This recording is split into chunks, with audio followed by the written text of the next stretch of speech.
જિલ્લાના શહેરા તાલુકાના પોયલા ગામમાં તાલુકા વિકાસ અધિકારી પાર્થ પટેલના આદેશથી દબાણ દૂર કરવાની કાર્યવાહી હાથ ધરવામાં આવી। તલાટી કમ મંત્રી ડામોરની ઉપસ્થિતિમાં નાના મોટા 18 કરતા પણ વધુ દબાણો દૂર કરવામાં આવ્યા। તો આવો જોઈએ આ એક રિપોર્ટ। શહેરા તાલુકાના પોયડા ગામમાં તાલુકા વિકાસ અધિકારીના આદેશથી રસ્તાને અડીને આવેલા દબાણ દૂર કરવાની કાર્યવાહી હાથ ધરવામાં આવી હતી।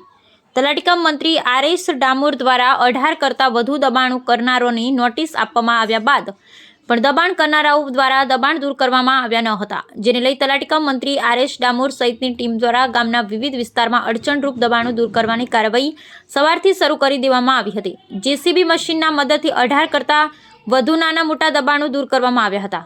ગ્રામ પંચાયત કચેરી દ્વારા પોલીસ બંદોબસ્તને સાથે રાખી ગ્રામ પંચાયત વિસ્તારમાં દબાણ દૂર કરવામાં આવતા અન્ય દબાણ કરનારાઓમાં ફફડાટ ફેલાઈ ગયો હતો।